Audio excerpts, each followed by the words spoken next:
Protesters clashed with Kenyan police on Wednesday at the start of 3 days of protests that President William Ruto said would not be allowed to happen. Demonstrators, angry at high costs of living and tax hikes, hurled rocks at security forces who responded with tear gas. 2 water cannon trucks and dozens of riot police were stationed at the entrance to Kibra neighbourhood in the capital Nairobi. Inside, tyres were burned amid running street battles. The opposition Azimio la Umoja party called for the protests in part because of tax hikes enacted last month by Ruto's government. 2 previous rounds of protests earlier this month saw at least 15 people killed and hundreds arrested.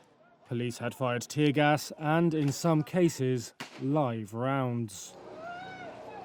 Ruto was elected last August on promises that he would champion the interests of the poor, but prices for basic commodities have risen. Ruto's levies on fuel and housing are needed, his government argues, to help with growing debt repayments and to fund job creation initiatives.